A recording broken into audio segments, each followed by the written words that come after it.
Assalamualaikum warahmatullahi wabarakatuh dan Shalom. Perkenalkan, nama saya Anggi Silviani Putri dengan NIM 240405501034 dari kelas 3B jurusan Pendidikan Khusus Fakultas Ilmu Pendidikan Universitas Negeri Makassar. Video ini saya buat untuk memenuhi syarat ujian tengah semester pada mata kuliah Pendidikan Inklusi. Pada video kali ini, saya akan membahas beberapa topik, di mana topik yang pertama itu adalah definisi pendidikan inklusi. Di sini saya mengambil 3 definisi. Definisi pertama, menurut UNESCO 2009, pendidikan inklusi adalah pendekatan yang menekankan hak setiap individu untuk mendapatkan pendidikan berkualitas tanpa diskriminasi.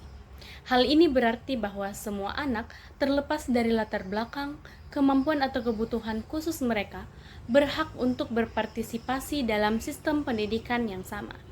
Yang kedua, menurut INSCO 2015, inklusi dalam konteks pembelajaran merujuk pada penciptaan lingkungan yang menerima, mendukung, dan memberdayakan semua peserta didik, termasuk mereka dengan berkebutuhan khusus. Inklusi memainkan peran kunci dalam mencapai kesetaraan dalam pendidikan. Yang ketiga, menurut Sapon dan Sepin 2007, inklusi diartikan juga sebagai sistem layanan pendidikan yang mengharuskan semua anak berkebutuhan khusus dan berkelainan untuk menerima layanan pendidikan di sekolah-sekolah terdekat dalam kelas biasa bersama dengan teman-teman sebaya mereka.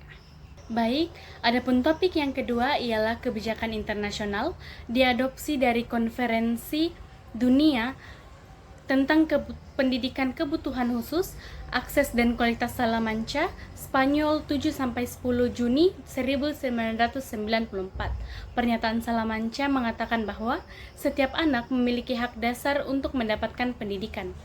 Setiap anak memiliki karakteristik, minat, kemampuan, dan kebutuhan belajar yang unik. Layanan pendidikan harus mempertimbangkan karakteristik dan kebutuhan yang beragam ini. Mereka yang memiliki kebutuhan pendidikan khusus harus memiliki akses ke sekolah reguler.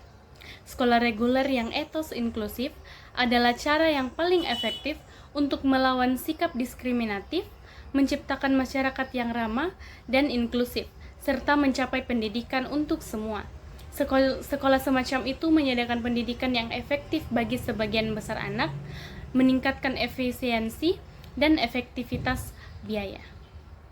Baik, topik yang ketiga ialah kebijakan nasional yang diambil dari Permendiknas nomor 70 tahun 2009 tentang pendidikan inklusif bagi peserta didik yang memiliki kelainan dan memiliki potensi kecerdasan dan atau memiliki bakat istimewa.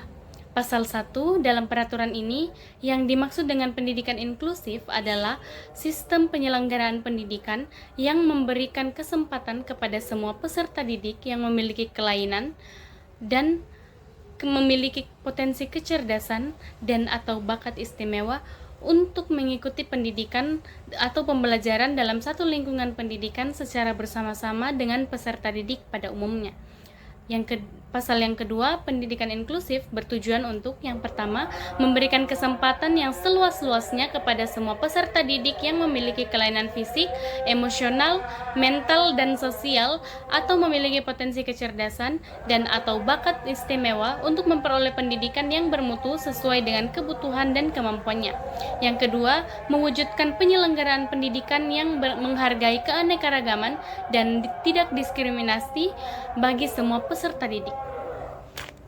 Baik, yang selanjutnya itu ialah jenis ABK, di mana jenis ABK ini dibagi menjadi 2. Yang pertama ABK sementara, di mana ABK sementara ini dikategorikan sementara karena gangguan ini bisa sembuh sewaktu-waktu. Hal ini dikarenakan pengalaman traumatis atau kesulitan belajar pada anak yang sifatnya hanya sementara. Namun hal ini tidak dapat dilalaikan meskipun gangguan ini bersifat sementara. Jika tidak segera diintervensi dengan tepat, maka gangguan ini bisa menjadi permanen. ABK temporer ini biasanya disebabkan oleh faktor-faktor eksternal. Contohnya, anak mengalami kesulitan konsentrasi karena sering mendapatkan perlakuan kasar. Yang kedua, ABK bersifat menetap atau permanen, di mana dikatakan permanen karena gangguan yang dialami anak ini tidak dapat disembuhkan. Hal ini karena gangguan tersebut bersifat menetap. ABK bersifat permanen ini biasanya disebabkan oleh hambatan pembelajaran dan hambatan perkembangan dari faktor internal dan akibat langsung dari kecacatan. Adapun topik yang terakhir ialah Index for Inclusion atau Indeks untuk inklusi adalah sumber daya yang komprehensif untuk mendukung perkembangan sekolah yang inklusif. Indeks ini mendorong pandangan pembelajaran di mana anak-anak dan remaja terlibat aktif mengintegrasikan apa yang diajarkan kepada mereka dengan pengalaman mereka sendiri. Indeks ini merupakan dokumen praktis yang menguraikan arti inklusi bagi semua aspek sekolah di ruang guru, ruang kelas, dan taman bermain. Inklusi dalam pendidikan melibatkan yang pertama, menghargai semua siswa dan staf secara merata.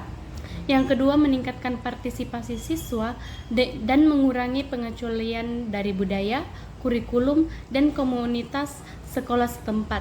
Yang ketiga, merestrukturisasi budaya, kebijakan, dan praktik di sekolah agar sesuai dengan keragaman siswa di wilayah tersebut. Yang keempat, mengurangi hambatan dalam pembelajaran dan partisipasi bagi semua siswa, tidak hanya mereka yang memiliki keterbatasan atau mereka yang dikategorikan sebagai memiliki kebutuhan pendidikan khusus. Belajar dari upaya mengatasi hambatan akses dan partisipasi siswa tertentu untuk membuat perubahan demi kepentingan siswa secara lebih luas. Mungkin itu saja dari saya. Sekian dan terima kasih.